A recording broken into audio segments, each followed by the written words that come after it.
You're official. We'll look into it. We have to a statement like that. You have to think that there's other things that everyone.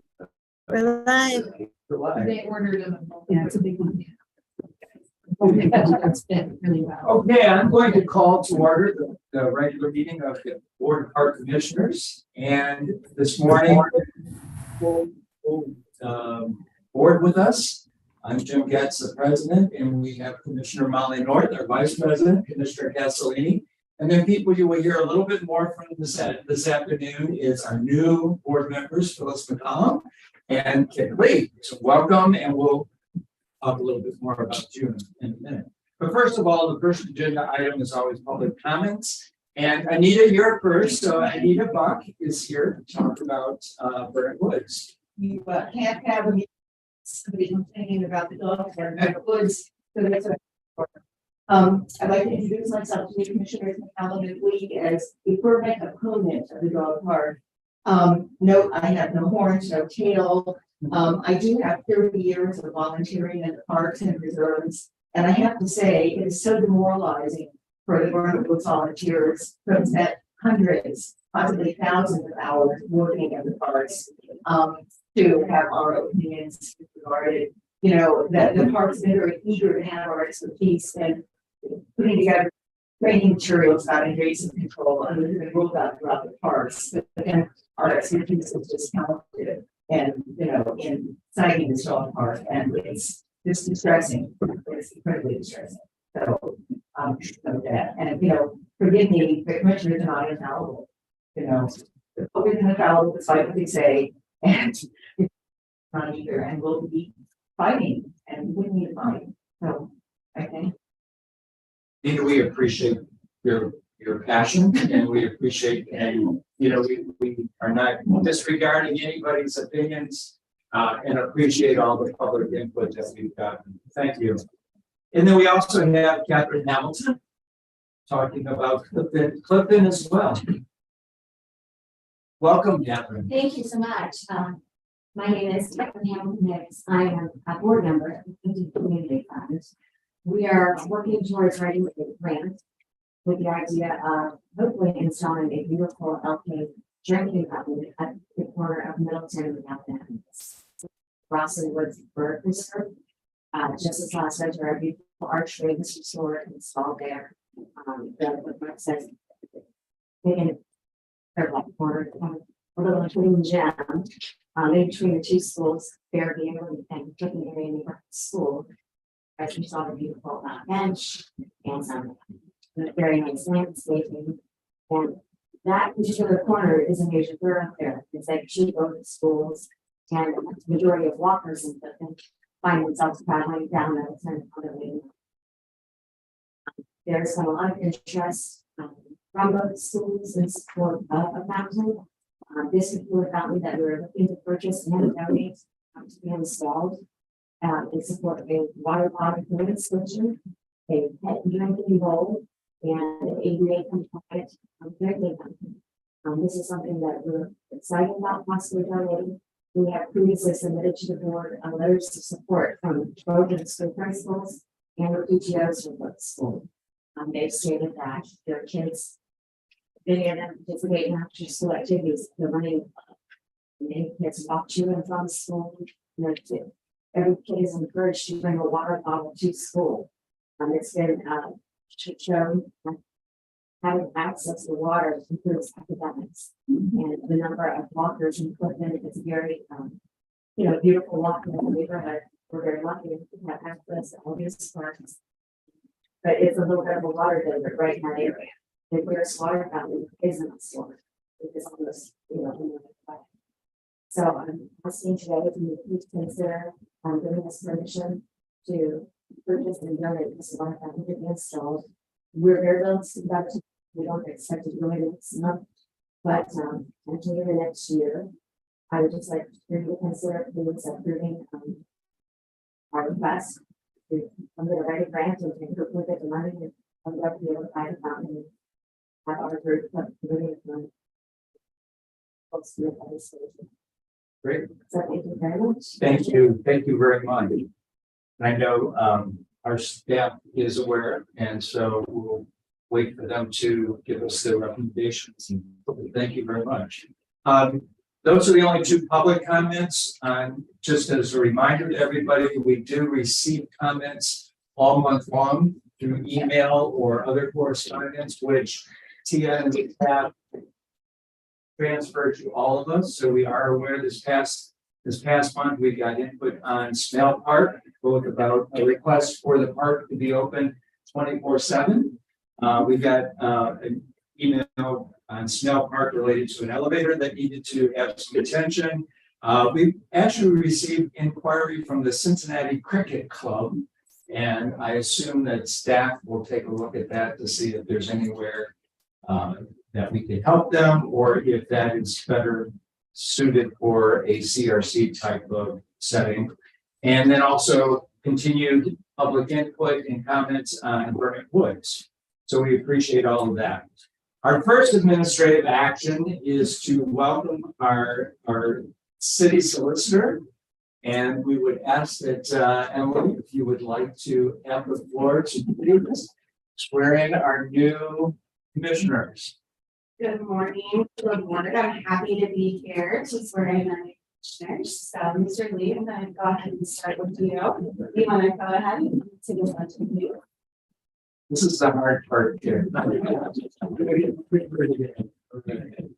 Okay, so all you need to do is raise your right hand and repeat after me. Okay. I swear I'm solemnly swear that I will uphold the Constitution and laws of the United States of America. uphold Constitution the Constitution and laws and laws of the United States of America, of America, the Constitution and laws Constitution and laws of the State of Ohio, of the State of Ohio, and the Charter, laws, and ordinances Charter, law, and ordinance of Cincinnati. of the Cincinnati. I will faithfully, honestly, and impartially Honestly and impartially, perform the duties of Commissioner of the Cincinnati Park Board, on the duties of Commissioner of the Cincinnati Park Board, Commissioner of Cincinnati Park Board, which I have been appointed that I have been appointed according to law for and to the best of my ability. to the best of my ability. Congratulations, Commissioner Lee.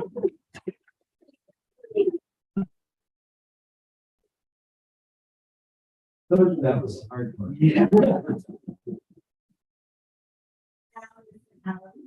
I think that all in a volunteer.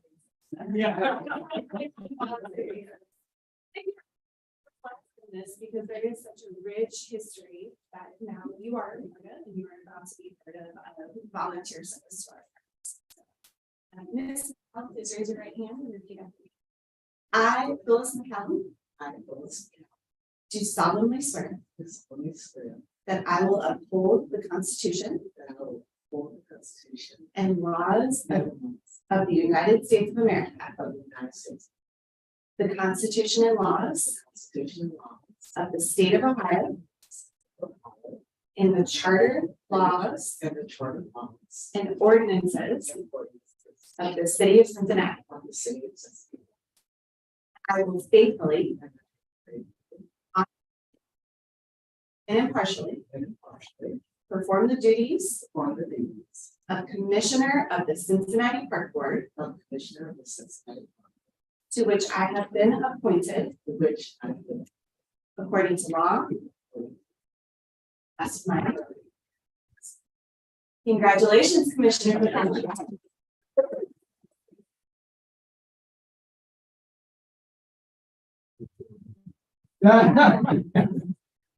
So I do want to express our excitement to have both of you, Dick and Phyllis, joining our board here.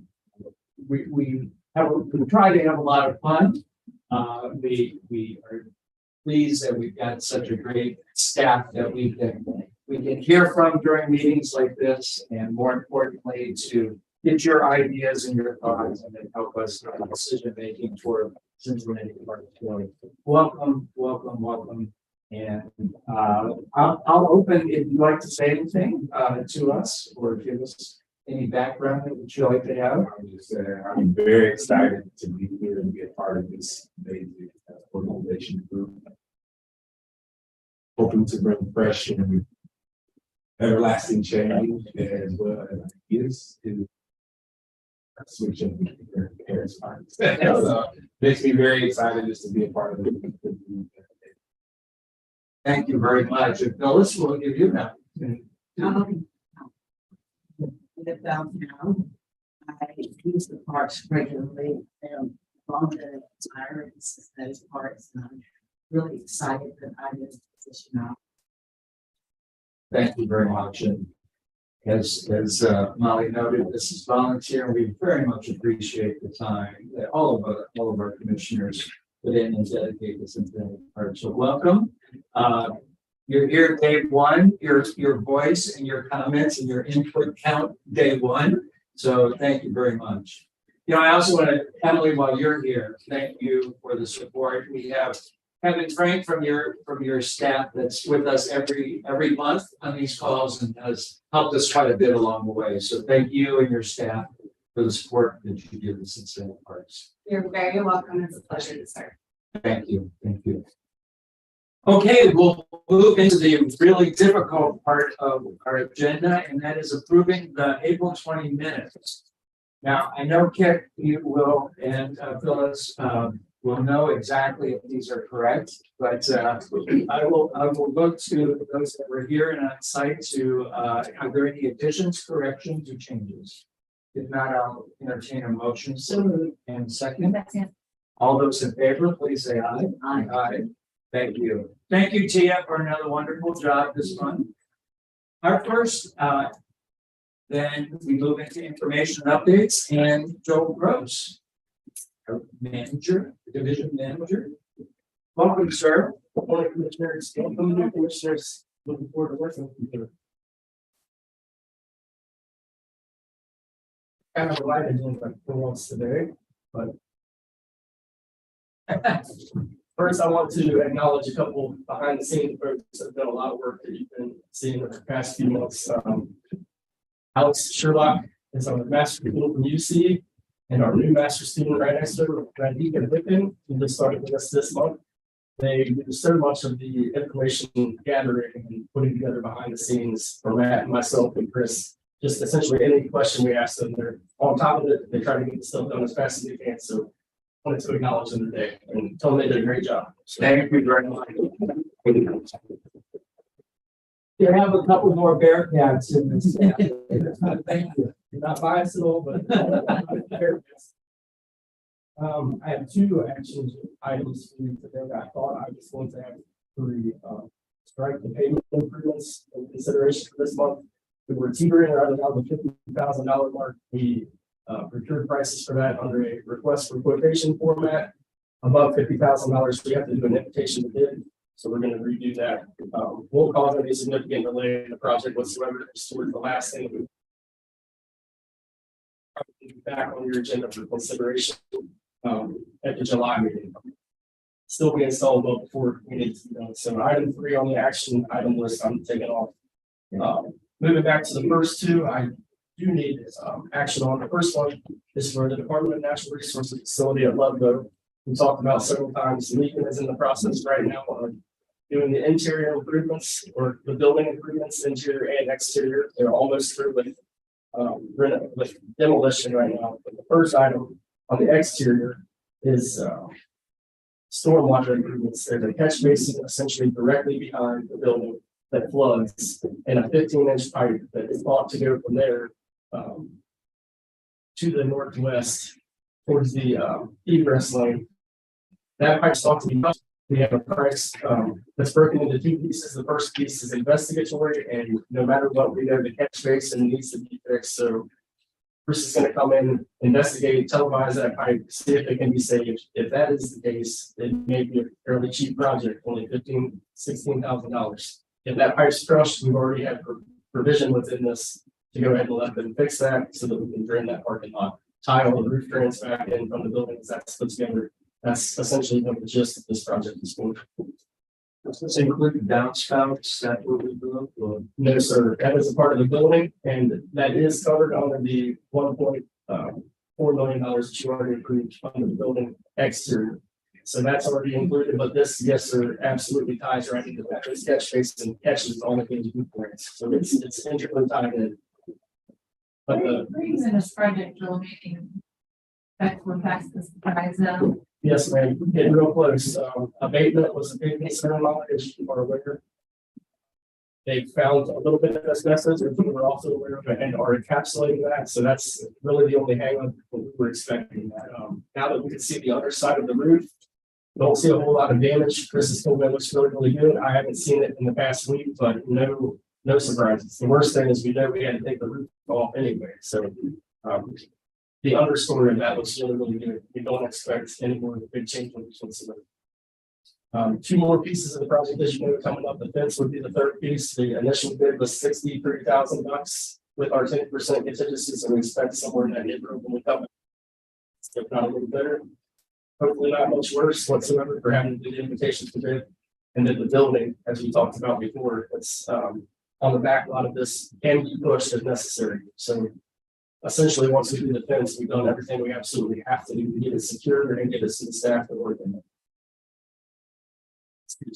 So commissioners, this morning I'm asking for approval to utilize $100,000 out of the railroad sale funds to complete these. Well, I was confused. Where is this silk fence that you're talking about here? Where on this diagram does that go in? Silk fence. Commissioner, I'm not sure. Is it in my report? Yeah, it's in all of these. Oh, in the documents there. Yeah, yeah. So when you're on a slope, when you're doing things that basically right on that end, when they trench in from the basin towards the northwest there, come up on a slope and they'll have to put in some of that sort of mitigating erosion right there. So in this one, they're just putting a blanket detail in there. So that looks like when it has to be installed, but a very small portion of this project in the soil. Get into it a little bit in the pavement, I can talk about next, having some silk fence, but they throw that in there as a detail of how we want it. Apologies, I thought I heard that specifically in this report. And what is the how much are you requesting for the water improvement? Stormwater improvement is 100,000.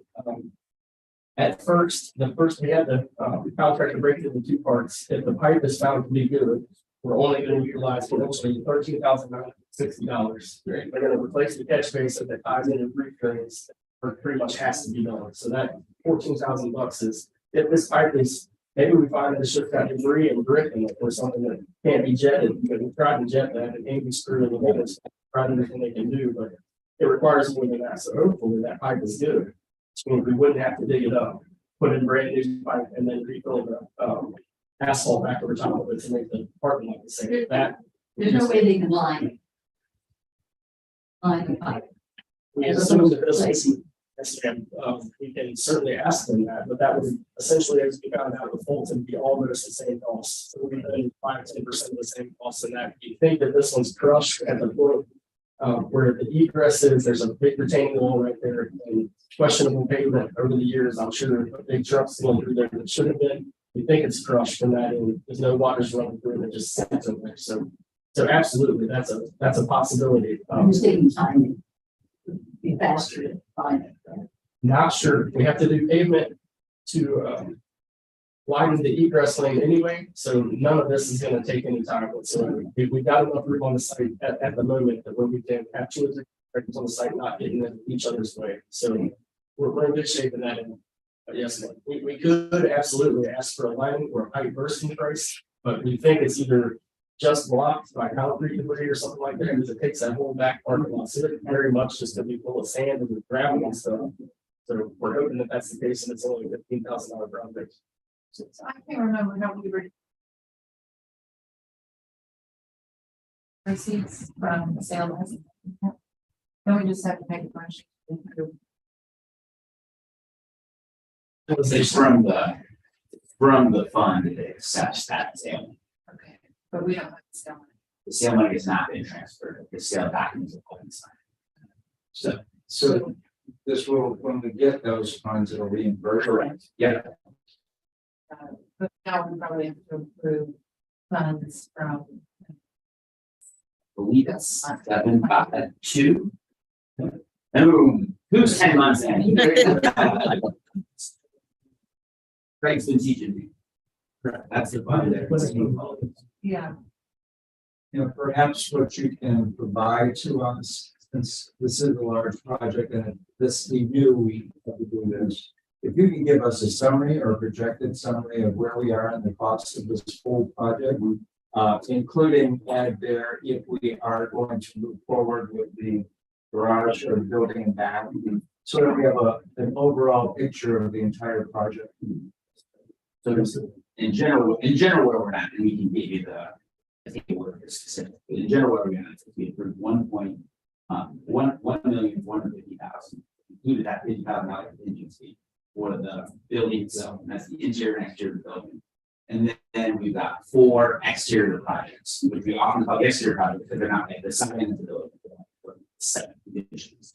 Project 1 is this storm sewer improvements, which could be anywhere from 14,000 to 100,000, depending on the conditions once they tell us to, I believe. Phrase. So that would get us to about 1.55 million. And then the next thing we're going to ask for is about 27,000. Yes. For the pavement, to make sure that we've got enough pavement that the big tree truck can come in instead of just the smaller cars. That would get us to about 1,575. And then we expect about 60,000 or so for the fencing, but we gotta take that back out to bid, see if we can get a cheaper price. So about 60,000 more, now we're a little over 1.6. And then we've got that outbuilding in the back, that will be the storage for vehicles and for smaller things that we don't want. You know, even though there's a fence for security, we still want to have something in the place. But that, the estimator total, I think it may be 100,000, but if we take out the bid, we're starting the bidding process, we're developing the bid documents for that. So that gets us to like, thinking on my math, so 1.7. Yes. With no use of the contingency, you would get completely done at 1.6. And if the money left over, you can use it for some of them to make some improvement. Well, it's cracking. Into your site. It's a mess back there. That's the from Storm is that all of our people that specialize in invasive species are now they're going to move their. Principal and her team will be staring at it, and you know it's going to bug it even more than it bugs anybody else. So they've already done some invasive removal along the trail there, but I've at least heard some preliminary. Retake that area, but it could definitely become a signature project. Yeah, I just want to continue with large projects like this. It's good to have on one piece of paper.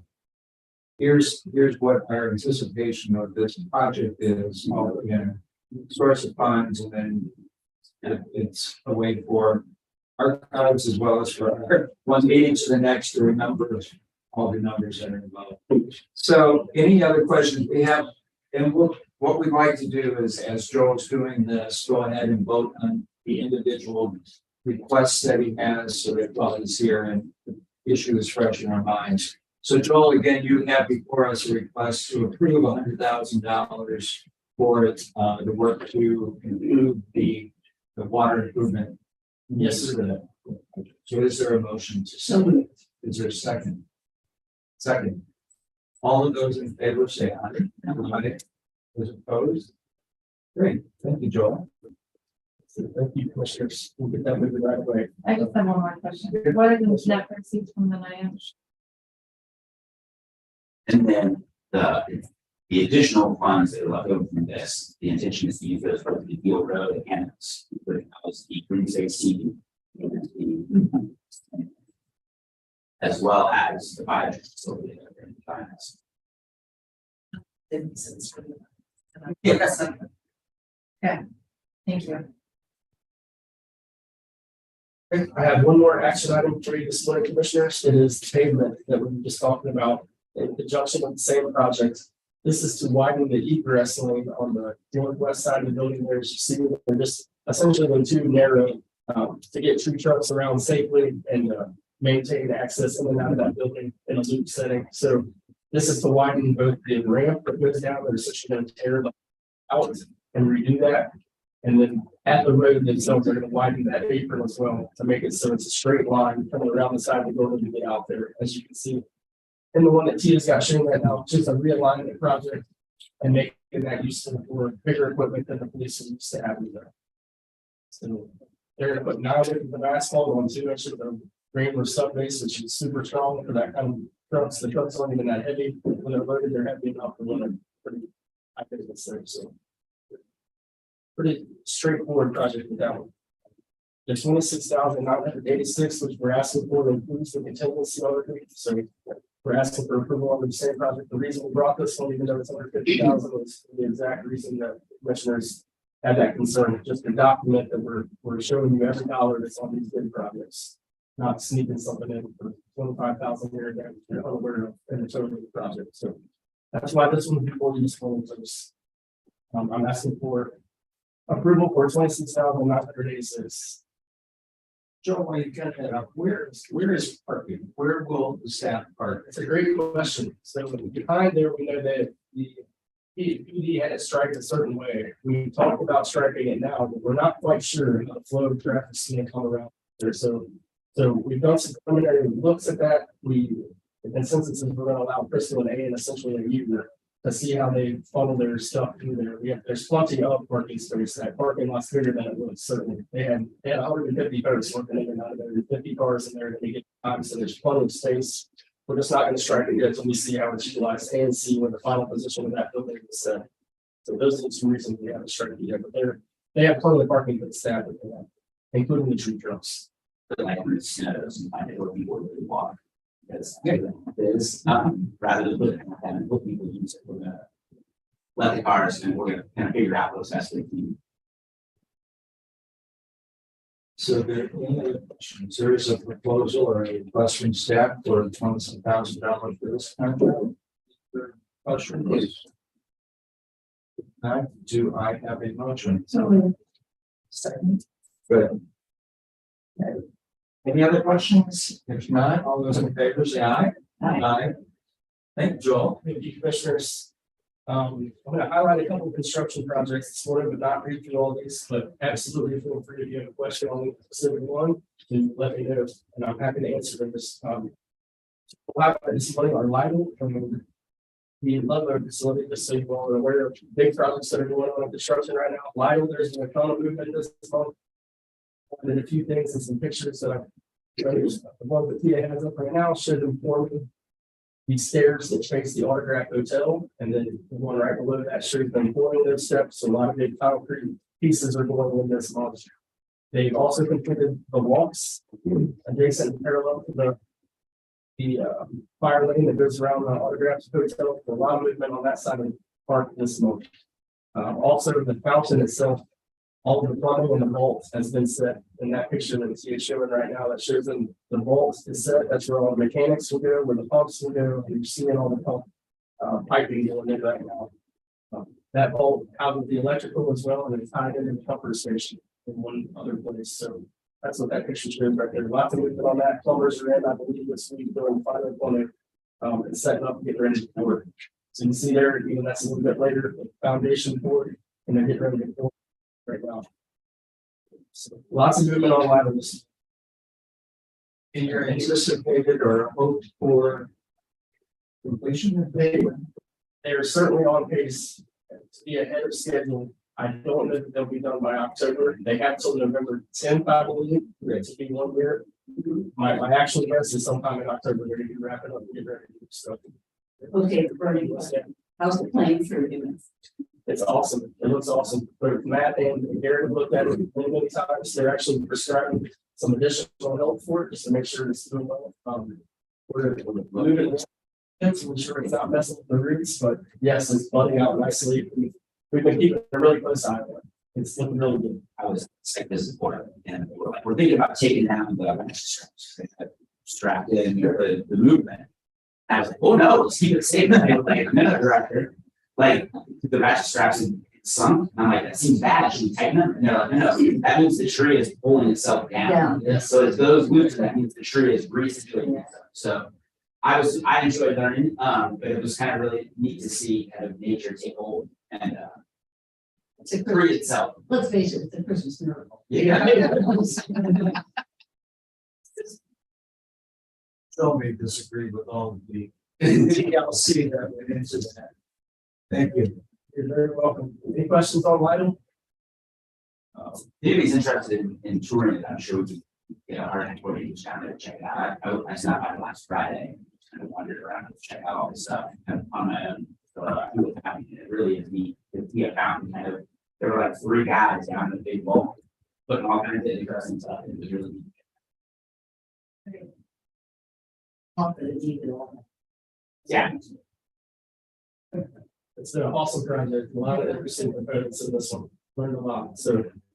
Fun to be a part of for sure. Thanks to Chris McGee for the awesome drone shots that you're seeing right there. We'll go over there and fly that whenever we're done, just to get a good picture of alignment and checking on things. He's always looking at it from every different angle. It's gonna be good. Really exciting. Lytle's doing pretty well. The other one I want to highlight this morning is just what we talked about and asked you for money on this morning is the landlord facility. Like I talked about a little bit, the asbestos tile that we were expecting is present in the upstairs and downstairs, so they're abating and concealing that properly. Megan is a contractor that also has a abatement contract with the city, so that's easy to facilitate those kind of things. They already know how to do that. So that work is completing, and we'll be ready to actually start putting some stuff back here hopefully next month. HVAC demo is kind of a separate thing. That is happening right now, and we'll just complete. That's what I was talking about. We need to open up the ceiling and ensure everything underneath that's looking great. So far, no big ups or things that tell us everything. Yeah, we're going to make this. Any questions on what or any concerns on that project? I apologize for not having it open for that. Okay.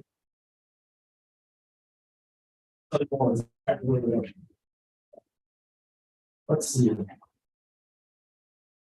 Any questions on any of the other projects that I highlighted in this month's report? Once again, your pictures speak 1,000 words. Yeah. So helpful. Thank you. Okay, I do want to bring out one more thing in the current initiatives, the back 4th page of my report, just to give a special thanks to Commissioner Getz. Came down and talked to myself and Matt Dakota for a few hours this month and really walked through some of the things we've been working on for several months. It was incredibly helpful. Helps us put together reports and get the information that you all need to find. So thank you, sir. We appreciate the time you spent. As I showed in a couple of my last pictures in the slides here, Matt is at the point where we can essentially send you our Power BI every single month. For the filter into any projects, any work that you wish, and really drill down to know what's going on and how much money is being spent in every single part. That stuff will come with training. We don't expect everybody to know that. Molly probably knows it better than I do, sure, but many folks don't know it, I'm sure.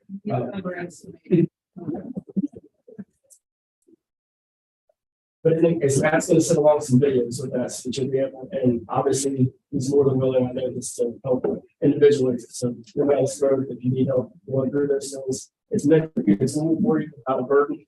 It'll have comments in it. If you see a project that you want more information on, please let us know. But that is meant to be a tool that you can look at essentially everything that's going on within the whole system at your fingertips without us giving you 88-page reports. So please let us know as you dive into this. We expect essentially we'll have a draft of the first one next morning. The comments on for the next morning. Let me take an opportunity to just say, I was extremely impressed with the work that Jason and his staff were doing, and at the Bona's ability to take data and put it into a format that helps not only you all in managing, but helps us to be able to just see at a glance what's going on. You've got some samples here, I think. Yes. Rather than reacting to this month, because the report that you see here is very, very summarized. It's sort of high level, but what Jason has said is when they give us an opportunity to log in and click on the detail, it just gives you an opportunity where you see here, okay, Alt Park, we have 95,000. If we wanted to get more information about what is that, you can click on it and see all the data there. So Exactly right. You can get it down to park and filter essentially which one you want, the main perspective you want to see. Utilize that data, what question is being asked of you. So hopefully it's a tool for the commissioners to be more informed, as people are always asking questions. We understand that, and it's nice, and it'd be nice for you to be able to go out to one place and not take part and know what projects are coming in the pipeline, where we stand. So, yes, sir. Even from my ignorance, so does this allow us to be able to do upload photo? This one is meant to be a summary just of the financial things that are working through the capital improvement system. Right. There, we do have that, that was called Pages Documents. My two master students extraordinaire are working on that right now, so that'll be a place exactly like that. That you'll go out to a map, click on a park essentially, and inside that park, there's gonna be all kinds of distinct documents, every set of plans, all the way through how, all parks is built, reconstructed, and all of those things will be available, as well as easements and things, memorandums of understanding that help us make quick decisions on who's responsible for things in the parks. Is that available to the public? I mean, you probably don't do this, but. Our gauges is locked down, like the Cincinnati gauges, Cincinnati or GIS system, I think, pretty locked down. I have 2 passwords to get into certain things. MSD and certain water works have additional securities that we have. Matt only has access to a couple of things that no one else has access. People has access to anything. So Got it. But what's gonna be great about it is that if the citizen wants to say like, hey, let me see history for all, we have to have it in a more concise spot. Responsive. With those questions, when, you know, I'm still learning how to put my way around here. This question. So while it's a tool for all of us, more importantly, it's synthesizing all of this information that lives down at City Hall or in the city finance department that lives in Craig's kind of more financial accounting stuff. And it puts it into a much more discernible kind of planning format, which is I think much more how we, certainly in my chair, or as a board, think about things rather than kind of the more accounting framework, and then bringing all those documents together. It's really, really cool. Commissioner, my example should have been that project. It should have been Ludlow. I mean, that would have been a great one to show you how it's 5 different fund lines that you can filter quickly and show that after every dollar that's spent on the one project. It's exactly what that tool is meant to be able to answer for you quickly. And the other beauty of this tool, and input as you get into the data as well. The pie chart that was put up there just helps us also see how we're fitting on that. We're not just doing new things, but we are really hitting a lot of our deferred maintenance and a lot of the emergency maintenance that we're doing. So this will help us in visually being able to feel it at a glance how we are spending.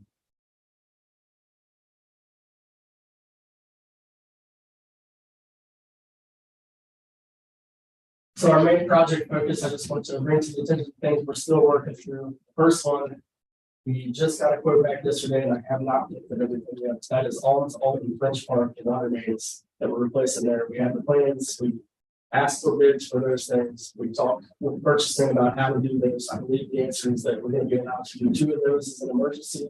But French and Alt are essentially emergency situations where the water is brown. It's possible. So the third piece of that was included in those plans is a drinking fountain at Arts, which is essentially the smallest piece of everything we've done at all to pertain to projects. We're going to be probably forced to pull that piece out of this and bid it separately and try to do it a different way. It's a small project in comparison. The total that I've received so far, just for to be aware, one of the quotes I got yesterday was $254,000, but that includes all these, so we have to pull out. Total will be certainly under $250,000 that we've had a lot for the group tab for this project. So I'm not asking for funds because I don't have this come to the point where I can intelligently tell you everything that's included in that, but I want you to be aware that it's about what we told you. I will bring this back to you next month, you know, exactly how much I did just for these 2 under the emergency. So Let you be aware that that project is coming next, another significant project. We are working on in earnest two requests for proposals, California Woods and Inwood Park. That is kicked off this week in earnest. Now that we've got the Band-Aid armoring done at California Woods turned out, I think we want to know where do we have to do that, where are the next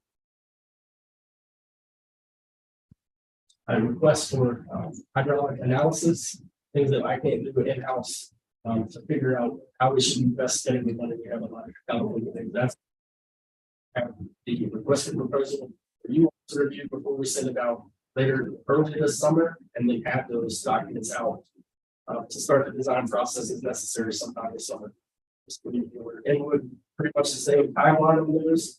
Our architect that's leading that project, Andrew, is out with a child, so he'll be back 1st of July. He's leading that project from a master's planning perspective, and I'm certainly waiting on his expertise. He's a preservation expert. That was one of the projects that's meant for him. So that one will come shortly behind that as we kick that off and get it. Commissioners, do you have any questions for me? I'm going to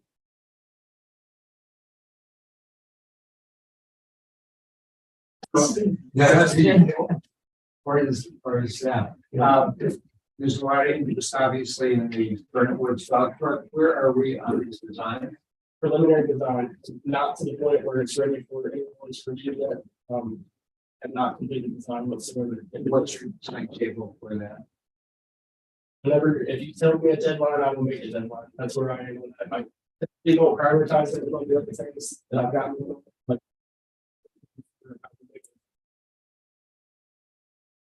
yes, I'm asking you, when would you like to see a design for that project? Well, the fundraising efforts proceed well from the reports I'm getting. And so we can, I would say, we'll probably definitely dig into that over the next month and a half or so. And we have some that's to present in July. If they're gonna have the funds in hand before that. And so that would be probably the right, a decent time to bring something forward. We can start to get some public feedback on and just make sure that the right elements. The board and everything. This is about it. Great. Just one thing, we have gotten a lot of input on the artificial turf. I mean, I think I speak for everyone here when I say we don't want artificial turf with solar chemicals that are gonna, Absolutely. so I'm definitely like to sure we prioritize that. The city is holding a PFAS summit next week. I believe, Jason, we're sitting in on that one for sure. We are also inventorying everything that we have in our system right now. So we know every piece of turf we have from Bridge Park to everywhere that's in motion because of some of the requests from the city. So we're already working towards inventorying those things. If there are already in those, bring those for you for action, which you need to replace. Just recently, the Recreation Commission, President Gadsden speaking more to this, that they accepted a donation of the turf field, the baseball field. And that turf field. Interestingly, I had to approve it because it's our own spot, even though Recreation manages it. But the vendor supplied all the documentation to say that there's no PFAS. That's, I can get it, but it's not. I just, Yeah. yes, I watched it and the installation of that, Mhm. so they're putting down what looks like asphalt It's under, under okay. the turf. Mhm. That keeps it from flooding. Actually, don't go with it, that's probably not, that's Susan. But I was surprised at the installation, I went, no, I didn't. Well, during these fields, so that is a high flood area, so I presume it's got. so much to do. They do some and they sometimes they don't. I've designed some pretty crazy athletic. We did not put asphalt under, but the tolerances for those fields is only an 8 inch. So some of the rock and everything that gets progressively smaller, so you can meet those tolerances, especially under like real fields like the mid state and things like that. Asphalt not everywhere. It's a barrier for sure. It may be, it certainly could be that that's what they're using to collect any waste that's under that field. If it's a golf cart or something like that, having that barrier allows you to direct waste to the level of which you're able to ground. I see. We'll probably use it for something that's a solution that allows more drainage directly down, just like drastically, or, we have out here. And so we'll be looking for something that's much more. Because we won't have the same talents on the baseball field, you make sure ground ball, that's what it's supposed to do. And the dog park, we would make sure that it's universally designed, it's accessible to all, but that's a different level of competency. So we'll probably be looking, as we said, we're gonna be looking for the most environmentally sustainable solution out there. And our feedback with those environments. So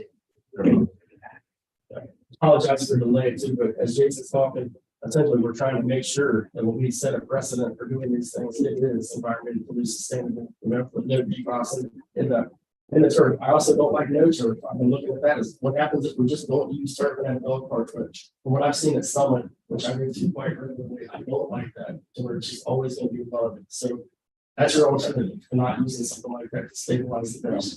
It's hard, and my experience with it in our own home in Arizona is 100% one.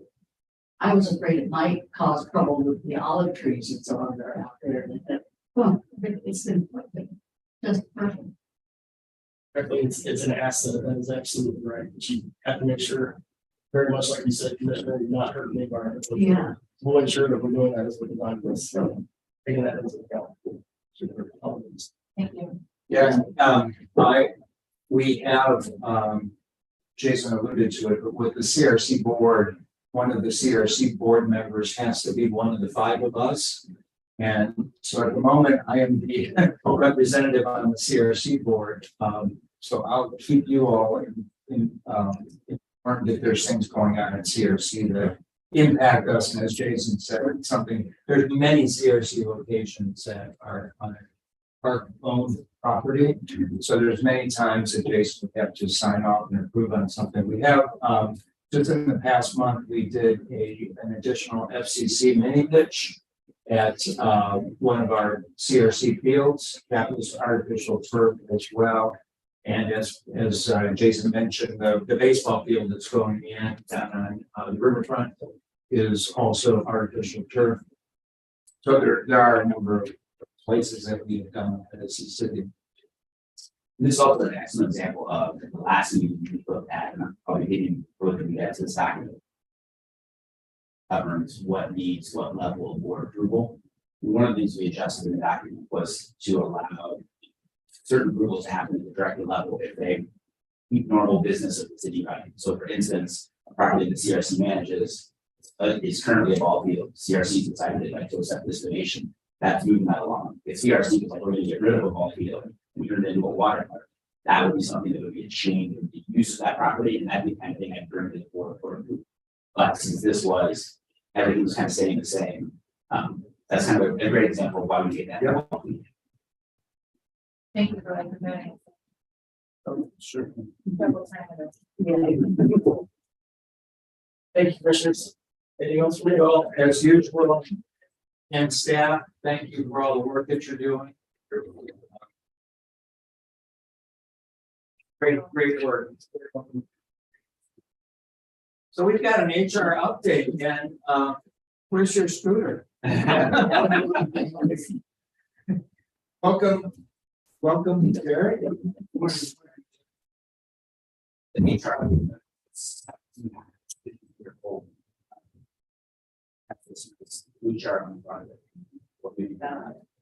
Yeah, it's right after the planning and development report. Yeah. Yeah.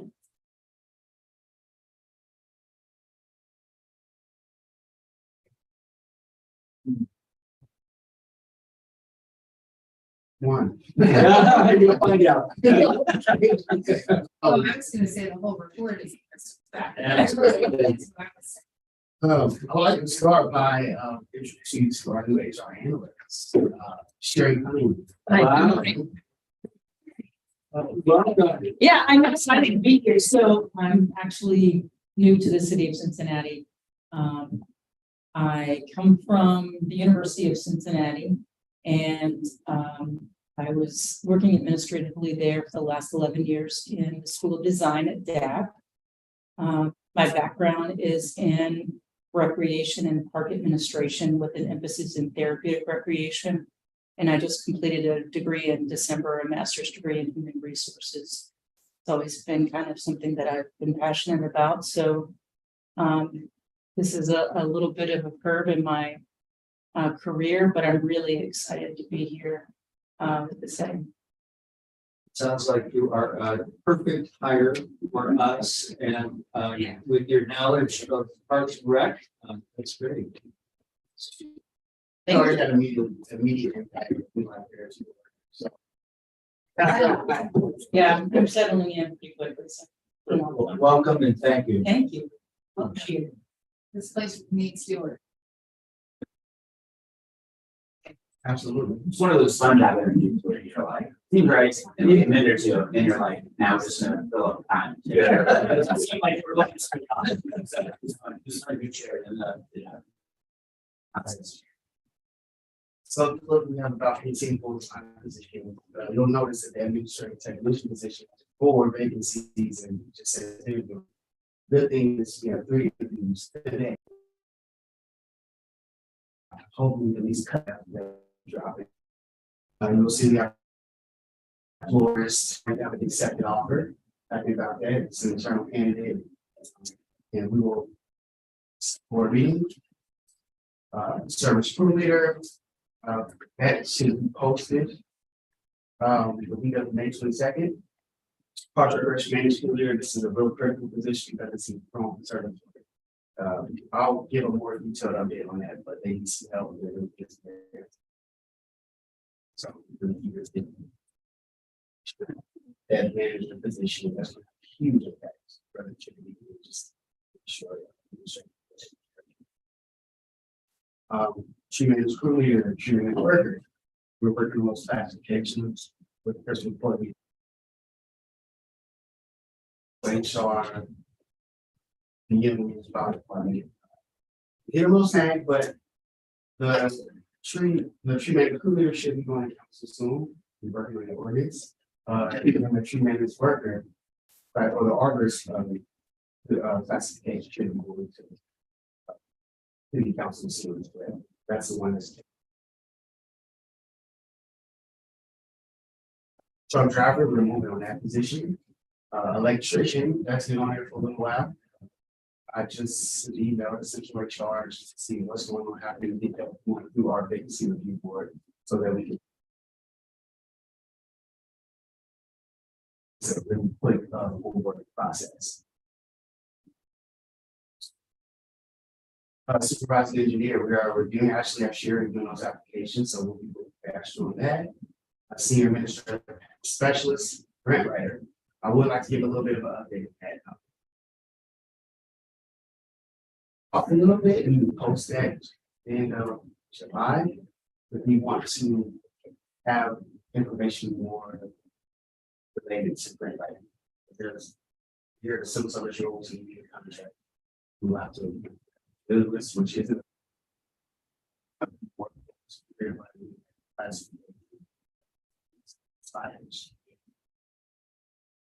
It's not clear. So there's, according to the, let me see if I can do it, so correct me if I'm mistaken. According to the union contracts, there are lists for certain eligibility for certain jobs that are citywide. The administrative specialist is one of those national positions we're used for this grant. The city doesn't have a grant writing classification. There's a change that happened that once this eligibility list expires, it will be open, we'll be able to hire outside of the list process. Yep, and not only that, But this list is valid in certain. So we just found out about this take up recently, and we're going to work with the HR team to see what's the best way forward. Also, that we might move forward with interviewing post office lists and see if anybody qualifies. And if they do, maybe we move forward with them, or if we find somebody that's fantastic on the list. Or if we find that this list doesn't have anybody, we will be able to do that grant writing function at a high level, we're going to demand. Then we might hold off or find a different avenue to this position. So in July, you'll be able to market this as a grant writer position. yes, it's, So yes, parenthetic. So it's still administrative specialist, but we will have more information later too, grant writing. I'm just gonna say this because I've said it before, but I'll say it again because it feels appropriately timed. Don't miss an opportunity to get in a, task force or committee or however the city does it. I'm bringing these titles into the presentation. Storekeeper and florist. These are lovely positions, but they don't represent 2023. And that's what we're willing to do. That's why even though the Arbor series is taking over a year, we're trying to just do it right. We get the right classifications out there, the candidates that we need. And also I had a conversation with Debbie on just partnering the recreation board on those engineering, because that's all you really have to share our resources. To kind of be able to build business together. So it shouldn't cut their time. We already have a post out there, we can share the candidates, we can get it together. I've done it with the HR positions, just partnering with like the health department. Instead of each other interview, they already have some candidates and we can actually share those. Trails matter for very a lot. Well, we're more specialized in this specialized area. Absolutely. We have two co-op interns, so you have the engineering, electrician and co-op intern. Those are the three that are VR that we're working with those. Strictly in this stage. We'll see on the next page that requisitions that weren't approved last board meeting have been approved, I'll say 5 of those requisitions, so we're waiting on those 3.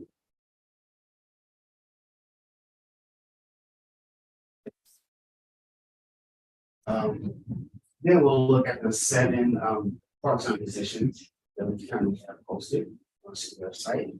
And like we had a little surge. I've been going down to City Hall a lot to get new hire paperwork and I need to move on. And so we have about a 75% increase from May 2022 to right now. I think it really is because of the CEV team putting that information out. People, a lot of candidates that come in second soft signs. We get data kind of prompt them to apply.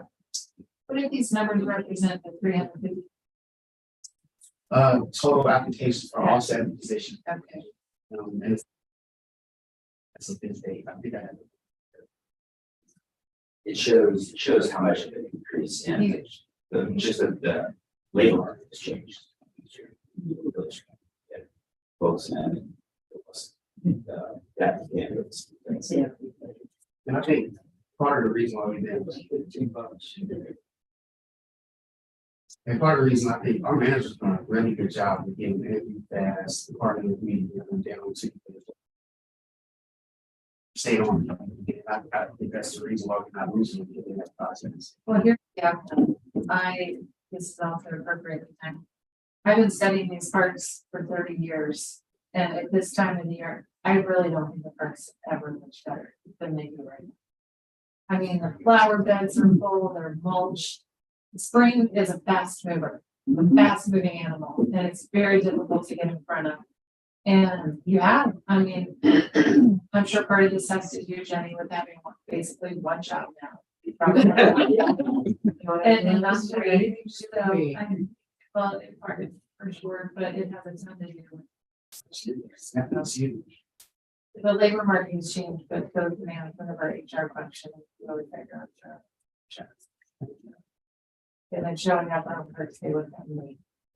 The managers have done a wonderful job of getting prepared, and it's what we have been working on is stressing through the winter, so that the whole goal was for this season to be ready and running and going forward. So I'm giving the credit all to them, and it's not me, and me only having one job, as you say, and also Derek's help in getting everybody in. So I am so happy to hear someone say that. That was the goal, was to be ahead of it. And they're all really well. Smart, because it's sad, everyone has seemed to really enjoy the decision. They love the excitement, it's kind of that change that we've been talking about, that everyone's feeling. And it's making me excited, too. It's like, okay, this is our place. So definitely a great job. Yeah. Well, that's a great point. You can have employees, and then you can have people that are there because they enjoy being there. And it does seem like the kids comment. Our staff, anytime you go out and you talk with people, they actually like what they're doing, you know, and it starts with you all hiring the right people. So thank you for what you're doing, and thank you guys for the culture that you're creating in parks. I love Jason's comments. We work in parks. You should enjoy being able to work in a park. So it's definitely noticeable. And thank you, Molly, for bringing it up because you're absolutely right. There are 91 part-time positions, 70 of the positions are filled already within the new hire process. So we have about 50 that are officially filled. There are about 20 more that are currently in the new hire. So I think we're doing pretty good. You're doing great. Thank you. I have any questions?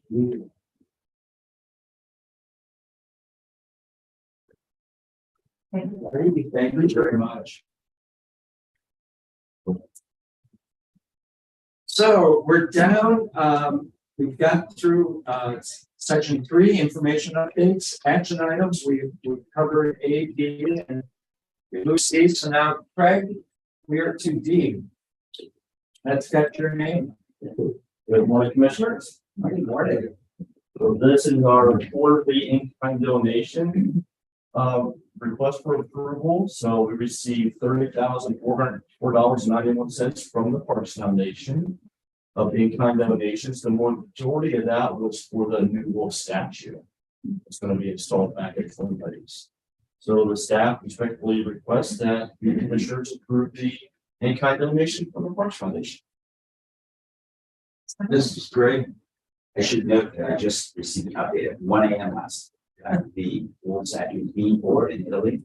And it's on schedule to be on a boat and back to us this summer. And that is, it's going back into the same location, is that right? Yeah, we already had an on-site meeting with some of the operations team, Joel, us thinking about how to design a little bit. And we've been working with our friends, Lindsay here from the foundation. We're gonna put some education signage in as well, the story of the wolf, the story of this project to redo the wolf. There are 3 benches up there, and there was some really tall, I'm not gonna nail the species right, but there was some really tall kind of like prairie ground. It's beautiful, but we removed that to kind of open up some of the lines for it. There are 3 benches that kind of half moon with the statue. We're gonna leave the 2 that kind of are on the side and remove the one directly across from it for that education signage. Because that bench anyway should kind of look at the lake, right? So that's the back end right where it was. We're also moving forward with the contract to get the stone base will be cleaned and kind of refreshed before we install it. So we're looking at a fallish unveiling of the wall. Great. So we have a motion to Big approve. question, though, is how are we gonna protect? So there are some security measures that are going into the design of it, but I won't share it publicly. It'll just be reinforced, of course. So I think before the wolf statue was hollow and the base was just the statue itself. But now there's going to be some reinforced, I believe it's steel, it's going to go into each one of the feet so that someone can still try. It's going to be a lot harder to do with it. What happens? One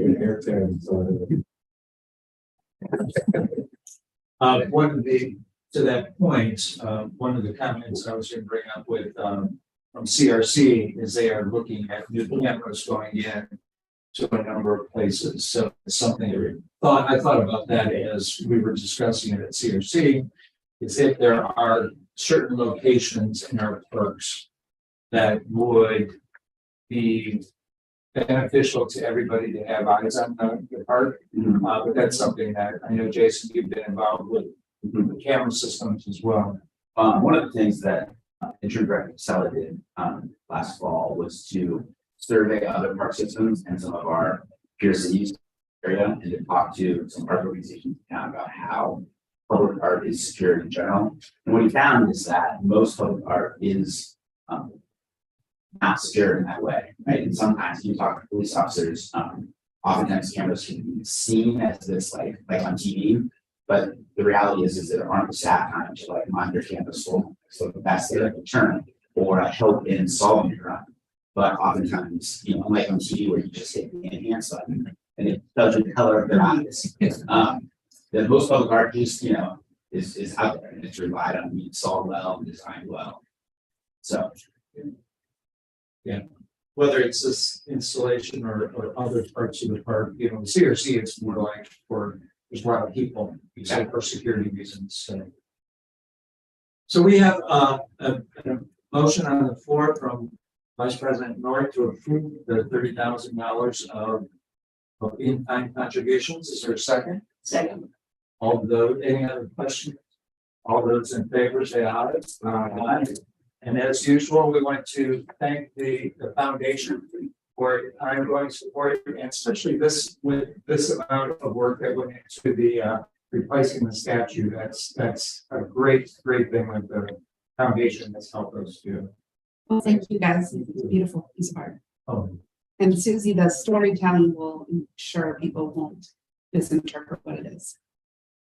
super. Craig, don't go yet. I have a couple questions. So I was looking at, we're rounding the bend, you're getting ready to close this year. So I'm just trying to get a handle on how things are gonna shape up. Couple questions, and then I'll turn it over to you. If I look at repairs and maintenance, it looks like we've only spent. But we've got a budget of 200,000. Is there, I just want to make sure we don't leave any funding on the table that we can use for some much needed repairs and maintenance. The question.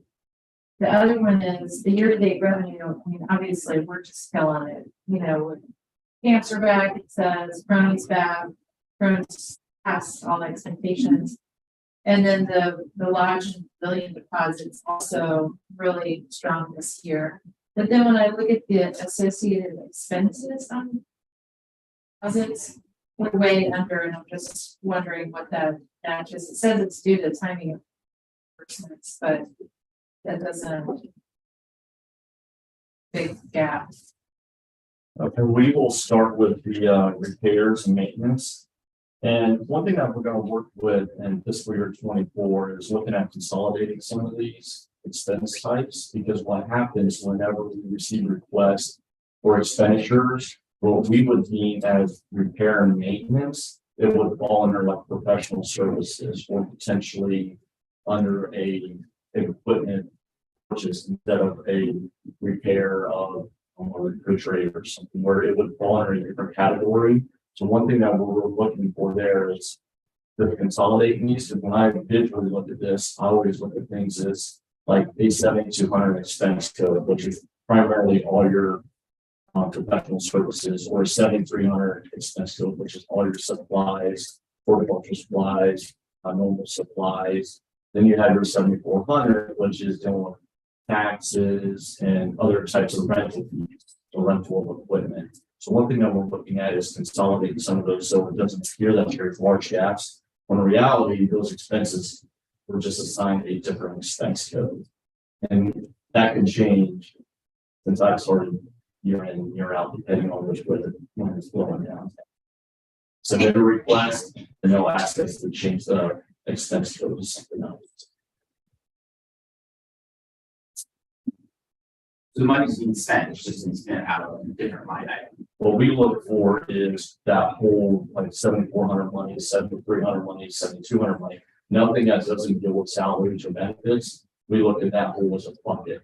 And we work with operations saying, you know, we want you to spend the money. If you're not going to spend it on supplies, what do you want to spend on professional services, ensuring that they do utilize all that money that they provided by the city. And as far as the Fund 330, you are correct, our revenue is exceeding the expenditures. And part of the things that we're looking at for fiscal year 24-25 is we submitted additional FTEs, floras, laborers. So if that gets approved with the city budget, that's where you're going to see this expenditure amount increase, because we're going to have to offset and reimburse the general fund where these positions will be located. And that's where you'll see that public funding be more of a watch versus. So give me some, like, kind of some meat on what you just said. Are you saying we don't have the human resources associated right now with caring for the lodges and pavilions the way that we budgeted? Currently with the reimbursements there, we do not have, we have facility specialists coming out of there. But from a volume standpoint, there's no laborers or being reimbursed out of there. And part of that budgetary request for 24-25 is increasing those, and they will be paid out. They're currently being paid out of other funds where they do other work, or they're just simply coming out of the general. I guess what I'm getting to is there something operational or less understanding here that's beyond the money? That's what I'm really getting. That's where my questions really are is there something operationally? Operationally, Yeah. It's not there. So the revenue line item doesn't always equate to the expense line item or the line item for it. But fund the largest billion bring in X revenue, and we can spend it in different ways. Traditionally, we've spent a little bit of that. But we haven't maximized it, in my opinion, which is one of the reasons why in the budget proposal we approved in January, February, we're funding a lot more positions because there was this unused revenue that was coming in, and now we to use that revenue to fund more positions in the coming year. So you're saying next year we won't budget so much in lodges and pavilions on the expense side, because that's not what we're gonna be spending. This is the budget for how much we expect to bring in, not the budget. Which is Which is the page price or right before that. So the revenue makes sense, since we, collected more than we thought we were gonna collect, and that makes sense. And this is the exact issue, which is that we weren't spending this money. Into things like repairs and maintenance, for example, and then we code it to something else. Next year, we're going to assign this to people. We will definitely be spending money. And so that's how we're going to be more strategic. Craig helps us identify ways to be more strategic. But more people to our team, so that next year at this time, you won't see that huge gap between what we budgeted, spend $340,000, and what we're actually spending $40,000. Close to the same, because we're not going to have it in these miscellaneous categories that might not be spent. Great, the budget balance goes up. Instead, we'll be spending on actual people that will be out doing work and making our work look even better than they've already been. Well, then my follow-up question is, do you think we're spending as much as we ought to on? It's kind of a loaded question, actually. I do, yeah. So that, yeah. And so that's one of the things that we, by having more people, we're able to do more work and make sure we can care about it. But even so, like, to the point, so we budgeted bringing in $712,000 in revenue for lives, so we only budgeted to spend $340,000. Right. So that by itself was a big gap, and then we didn't spend that. And so that's one of the, I think, we identified as a real opportunity through the budget process to change that from being these accounts that we may spend, we may not spend, we may convert to somewhere else, to being for people that will actually be out doing work. Another slide that's very important with this, commissioners, is when you go to the slide on page 78, where it does identify where we have a recommended version of that objective. That's just what we put in there. But that does give the opportunity when we look at those available spend dollars, that's looking at dollars that can either be spent on staff, additional staff, or for potential capital expenditures. So this way we're fully aware of the money that's available out there, especially when you look at funds that have larger balances, that we're not spending down our infrastructure rehabilitation dollars, but utilizing those funds that are restricted for those purposes. And I think that's a great point, and that's where, since we're talking about this on page 78 of the fund balances, if you look down at the bottom where it's fund 330 Park Lodge Pavilion deposits, you can see this is a fund account where it will continue to grow. This is not general fund money, where the general fund money, it's you use it that fiscal year, or it goes back into the kitty, so to speak. 330, because it's funds that we are bringing in as parks. So in renting out our pavilions, it stays in parks. So that's why you can see here that over time, we have the last column there, available dollars for spend 1.6 million. That's even keeping a buffer, what I call a buffer of $200,000 for that account. That says we've got 1.6. And to Jason's point earlier, one of the things Jason is helping us do, and I think he's heard our comments on board saying, we've got money, how can we put it to use? And I give the staff credit that they're saying, okay, one way that we can use that money, so let's add some more people. You know, more people to maintain our, I think they were arborists or florists or something. But that's to help spend some of this money that we accumulated over the years. And we're finally at a point where we've got people that are saying, how can we put this money to use to keep the parks or to keep Chrome Creek Conservatory going? So I think it's a great way that we can approach this. That's where in this report you can see, that's why Greg showed it. It's available dollars to us. How do you want to use it? And fortunately, we're starting to. I'll follow up with Molly's question on Chrome. That is also something that to bear in mind. We did make a big point about how revenues are really growing in Chrome, which is a very positive thing.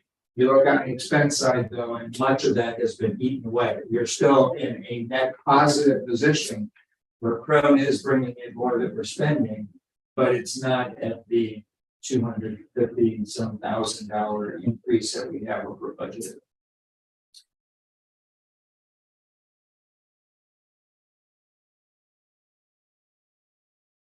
Well, Craig's up here. Any other questions that we might answer for Craig? And for the new commissioners, definitely anytime if you want to schedule some time to learn about these funds and how they really generate the revenue as well as the expenditures that are budgeted out there, definitely available to meet and discuss the funds.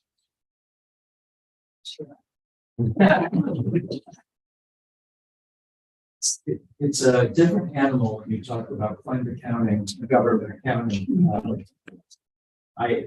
Molly and I have a couple of backgrounds and we're still thinking, get this right, you know, fund balances and all that stuff. For the record, I barely made it through government. Barely. All right. With that, we are progressing quite quickly. So we're to the director's comments, I believe. Correct. So, the floor is yours. Thank you very much. A couple quick updates. One, Bellevue Park up in the neighborhood. The greater open area. We're getting ready to do the closing of the loop. We're going to restrike some of the parking lot. This was brought to us by the Park Advisory Council through some time ago. But that's getting ready to happen. Some additional ADA enhancements to make it more pedestrian friendly and to make the park more usable and less kind of discourage the traffic flow as much changed out of it. So that's exciting. There've been some signs up, I think, for a bit, and that's getting ready to happen soon. Arbor Day was a really awesome event. We planted a whole bunch of trees. The mayor joined us out at the Academy for Multilingual Emergent Studies in Roseland. President Gatz was out there as well. A really cool event, planted a ton of trees. It really was start to see kind of look through that area, how few trees there were there. And there were like 7 to 30 trees that day. And just a really neat event, but a ton of opportunity there as well. Last Friday, we had the Mayor's Clover Challenge. So the operations team is doing an amazing job. But Parks, one of the great things about Parks is we had a ton of volunteers helping us make it better. We had over 600, I think it was like 645 volunteers from 17 different organizations across like 17 to 20 job sites. Just alone, I tried to do as many as I could, counting myself to do all of this. But I did get to like 8 of them. Just thanking the GE Aerospace volunteers downtown on Fort Washington Way. There's 8 beds on each side of the street for each one of those bridges. It took me like 40 minutes to stop by each one of them. But they look amazing. There's so many new flowers, new plantings, new mulch, things just happening throughout the parks. It's just absolutely phenomenal to see all of these folks be passionate about that. So it's just huge. I remember running around to that with the mayor many years ago, with the mayor's public shop, now it's starting doing the other side. As the parks director, trying to public folks, so it's great. And even new, commissioner. Yeah. Yep. Yeah. He came up, you were at Finley's, right? Yes. So there was some photos online of him, digging right in and shoveling mulch and getting it out there, so it was great. And Jason, I'm just in the center there, Crystal Johnson Roberts is the one who put in. Crystal Lion's share of the work.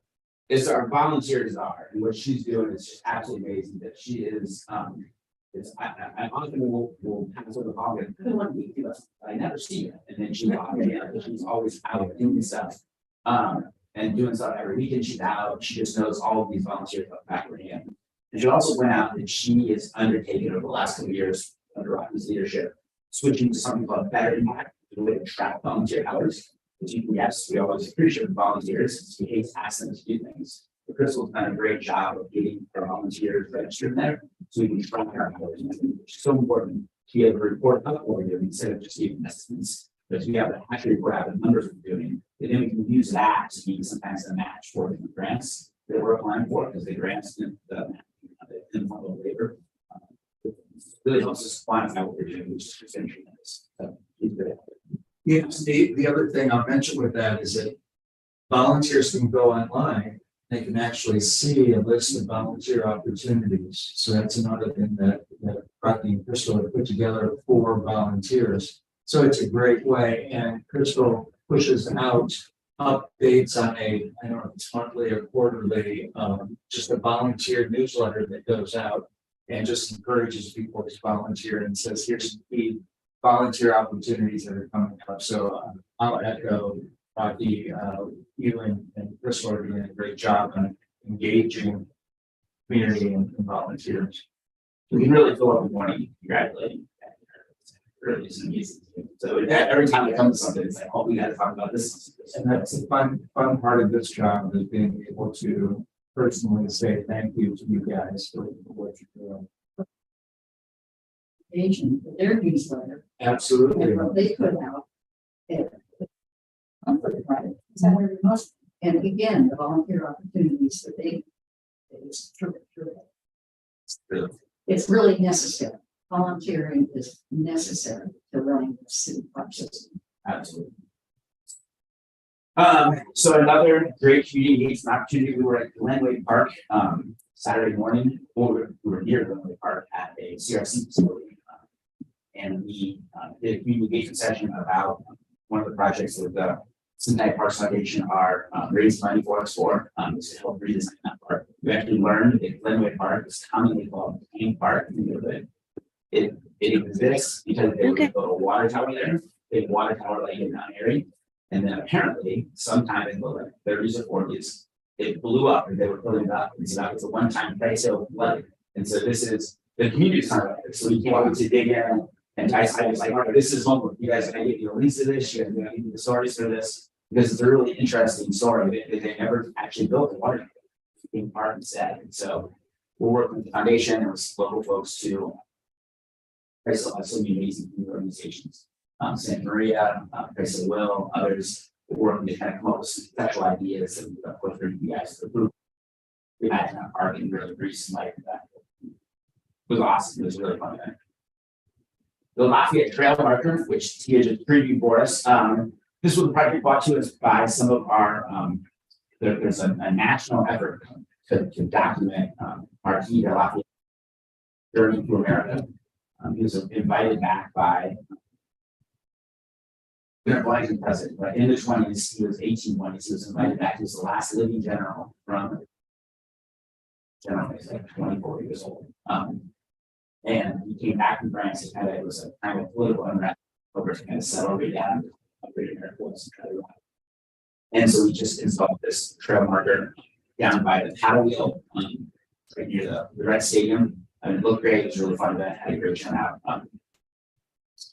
Last Tuesday, we had a planning shred of the U.S. Army Corps of Engineers with about 60 people down at the Anderson Pavilion, kind of reimagine what we've talked a couple times about the erosion that's happening along the western edge of Snow River Fun Park, and that's throughout the park. And we had just a great event with a ton of different organizations that all have interest in the down in the riverfront and downtown area, down in resident. Reds, Cincinnati Bengals, the folks that run the Andrew Brady Center, the National Fair on number 3. So we do a bunch of different ideas. And it was really fun event. Upcoming, we have, also, first of all, we have an all staff meeting. So it's our first all staff meeting of the year. We have an all staff meeting next Tuesday, out at the Maple Ridge Lodge. I'm really excited to get to see everybody here together and congratulate them on. Obviously, they're doing making our parts look great. And we're all around them excited for it. In the busy season. We also have a bunch of events going on. So Okay, so what time is that? it's from 11 to 1. 11 to 1. That is, I was out there last. Yes, so was it last year? It's a great opportunity if anybody's got time to be there. The whole staff is there. And it's a great time to interact with them. Tuesday, May 23rd.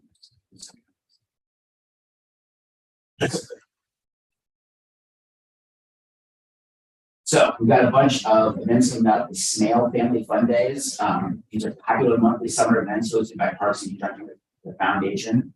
We give families free activities while school's out. They include animals, music, puppet shows, face painting, and have something for everyone, from the smallest to the tallest. First one's June 1st from 10 to 1.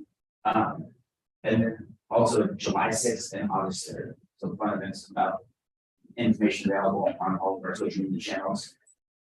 We've got concert series coming up. Lou and his great team down at our waterfront parks, the Amped Up concert series, which is paired with the Association of Pickleball Professionals, the APP. So they're gonna have concerts that they're pairing up with pickleball events throughout May through September. So our Point concert series is starting up first Saturday of the month, June through August. We've got music at the Castellini Esplanade every Saturday, June through August.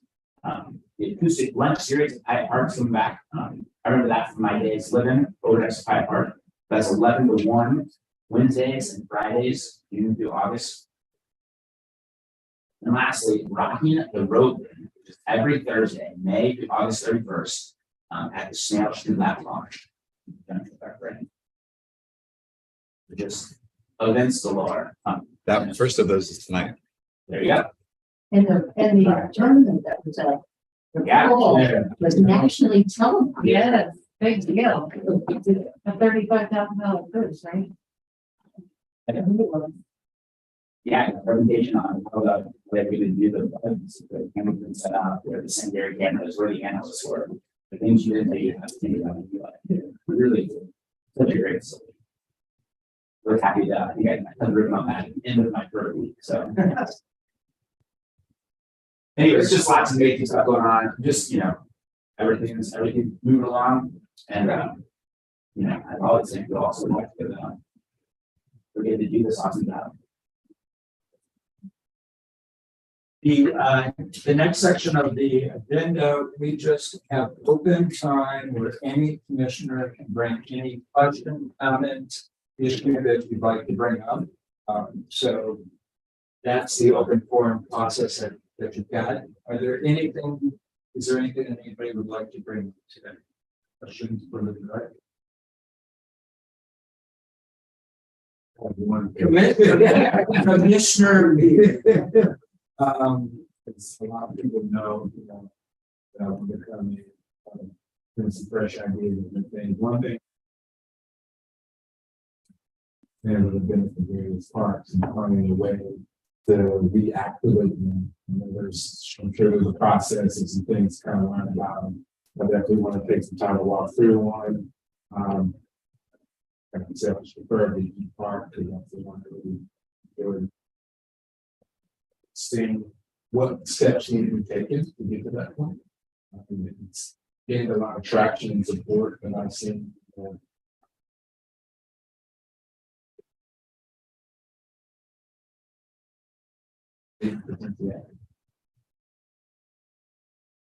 So we're excited to have here. Yeah. Excited to dig in. I know this post concession stands to bring sadness, right? So feel like packed up. So, yeah, it's like, I wanted to bring up one thing which I raised to Jason yesterday. You know, the selection committee process was exhausting. We spent a lot of time down you. Giving you some space to learn and grow and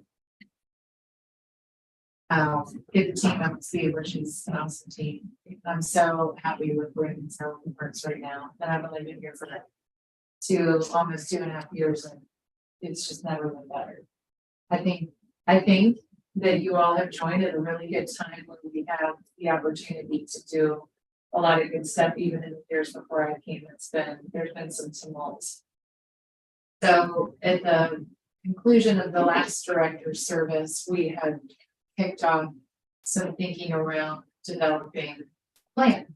We've got a 2017 master plan, which was last updated in 1992. So it's 2007, 15 years ago. Last updated in 92, 15 years before that. So it feels like 15 years is probably long enough to be not using a plan. You know, actually the plan in 2007 is great. There are a lot of terrific ideas in there. Some have come to play, some are still ideas, some are even funded in part. We haven't gotten in place yet. A lot about trails and connectivity improvements. Where I'm going with this is now that we've got this commission that's got some runway, right? 6 years, 5 years, 1 year until your next renewal or not. 6 years, it's 6 years. I think this is with new ideas on board. We're at the right time to kick off some planning. And Jason, I know you had talked about not only a master plan update, but a strategic plan, because the master plan is like, here are all the things that you can do. The strategic plan is, here's how you get it done, because those two things do need to come together. And then even backing up from that, you know, I would really love to bring this culture of the parks and a strong team around a vision of what we want our park system to be. And we had talked about values, which I had kind of socialized the idea of something a little bit different, which is commitment. If we collectively come together around 4 or 5 or 6 primary commitments, you know, when I say that, they have to do with, you know, the things that everybody's committed to day in and day out. Restoring, preserving our natural environment, making our parks inclusive and available to all.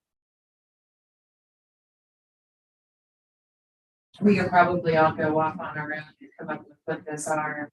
And I think that there's so much cohesion. I think there's cohesion within the parks. And I hope, I don't know, never met you before, but cohesion within the park board, never met you before. But to find that and use that as our guiding path on what we're gonna do. As I said to Jason yesterday, as you know, having been here, as you all know, there is no end to the things that the park should be working on. There's no end to that list from stakeholders, from the team itself, the park board, the foundation, CPACs, the other stakeholders, City Hall. There's no end to here's what you all should be working on. So really getting around a strategic plan is gonna have everyone saying this allows us to bring in some of the new ideas, not only the park board members, but from citizens. This is what we value in our communities.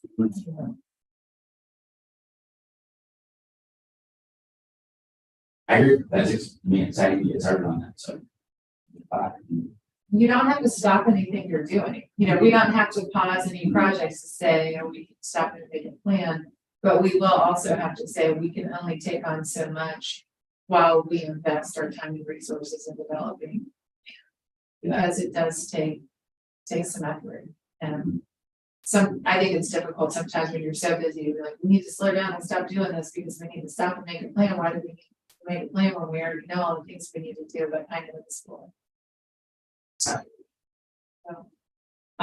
this is something I only brought up because I now have regained some energy to work on something now that we're well past the selection committee. Yeah. Thank you. Well, I'll leave it to us to come up with a planning or when we start thinking about it? And I can help you with this. I've got a little experience in it, so we can work together. Perfect. That's perfect. Well, yeah, why don't we say, because obviously it's your first introduction to us, but there are open meetings rules. So many times we'll try and say one or two council commissioners will be involved with the project, so that you all can be meeting or we can interact and then bring something back to the full board. So if Molly is volunteering, Phyllis is volunteering, it would be a great. Volunteering. Sounds like we have a volunteer. But anyway, Molly, we're going with Jason, and we can take the lead on it.